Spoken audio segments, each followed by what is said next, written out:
Assalamualaikum warahmatullahi wabarakatuh. Hello everyone, my name is Septiadratul Atki and today I will explain about experimental and correlational research. Okay, I want to start by explaining what is experimental research. Experimental research is a type of research that examines the effect of a treatment or intervention on a particular variable.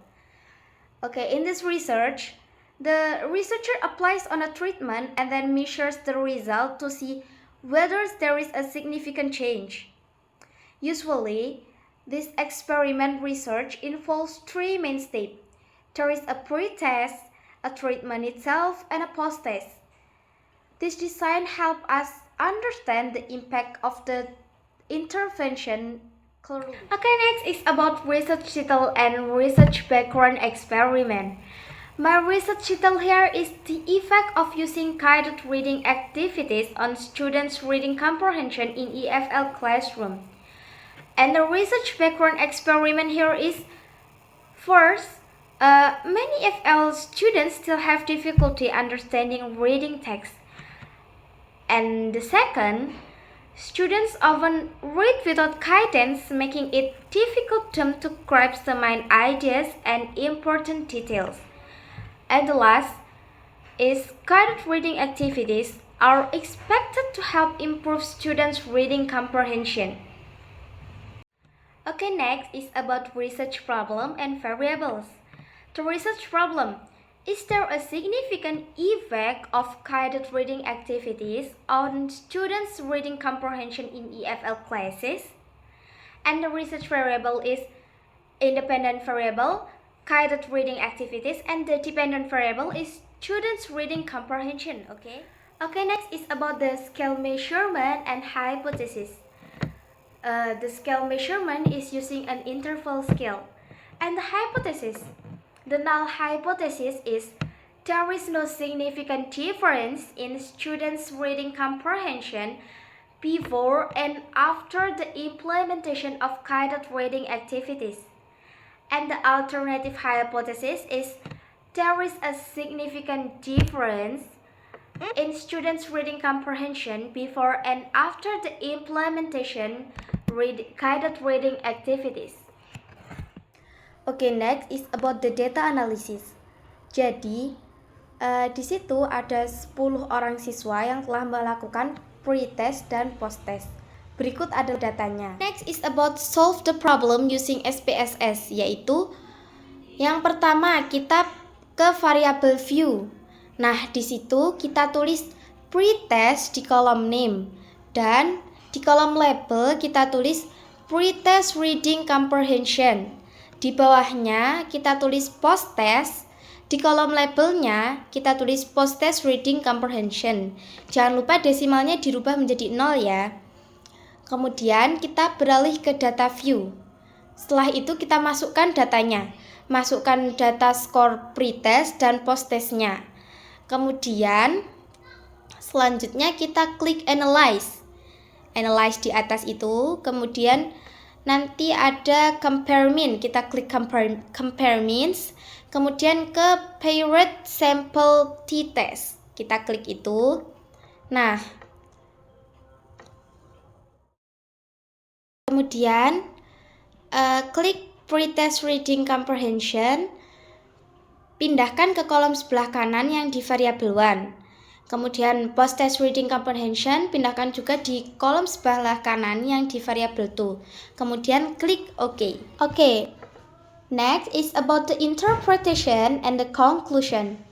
The interpretation is the paired sample t-test result show that a significant two-tailed is 0.000.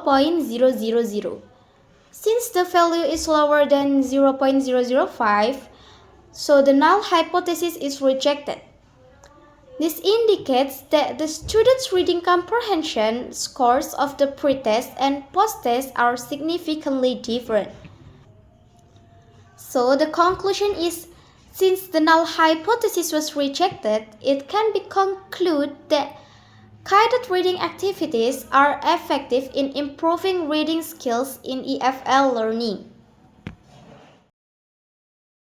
Next, about correlational research.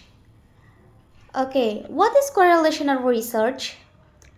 Correlational research is a type of research that examines the relationship between two variables.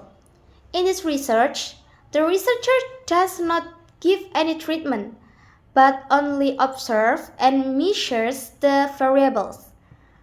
This type of research focuses on how strong and in what direction the relationship between variables is.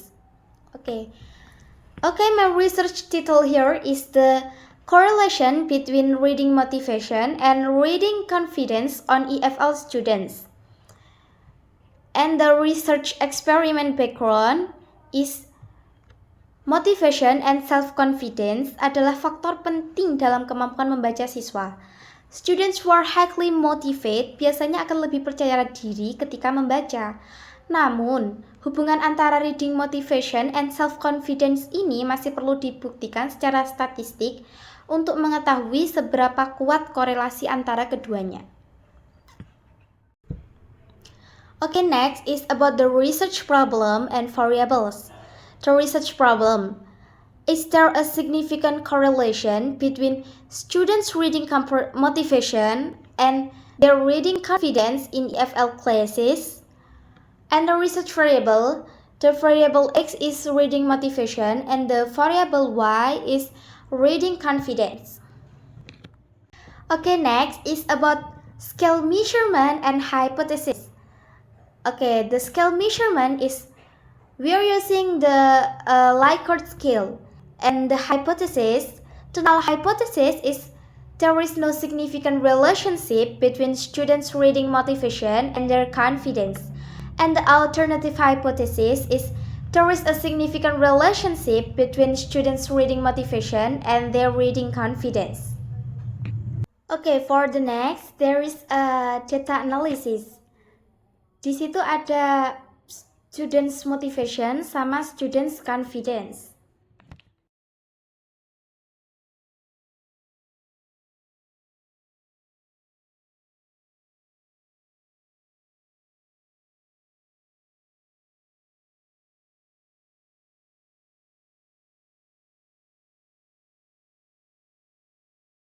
Kita solve the problem using SPSS.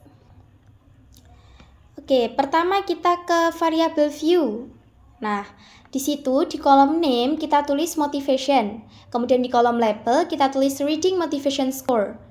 Nah, di bawahnya kita tulis confidence. Kemudian di kolom label kita tulis reading confidence score. Kemudian kita beralih ke data view. Kita masukkan datanya, kita masukkan angka-angkanya. Setelah selesai, kita klik analyze. Kemudian pilih yang correlate. Kemudian klik yang bivariate. Oke, setelah itu kita reading motivation score yang di kolom sebelah kiri kita pindahkan ke kolom sebelah kanan. Begitu pula dengan reading confidence score yang ada di kolom sebelah kiri, kita pindahkan ke kolom sebelah kanan. Kemudian klik person, kemudian diklik OK. Okay, next is about the interpretation and the conclusion. The interpretation, the correlation coefficient is 0.853. This value indicates a very strong positive correlation between reading motivation and reading confidence among students. And the correlation is significant with a sig-to-tailed value is 0.002. Because this value is less than 0.01, the null hypothesis is rejected. And the conclusion, it can be concluded that students with higher reading motivation to have higher reading confidence in EFL learning. Okay guys, I think it's enough from me. Thank you so much for your watching. See you next time. And wassalamualaikum warahmatullahi wabarakatuh. Bye-bye.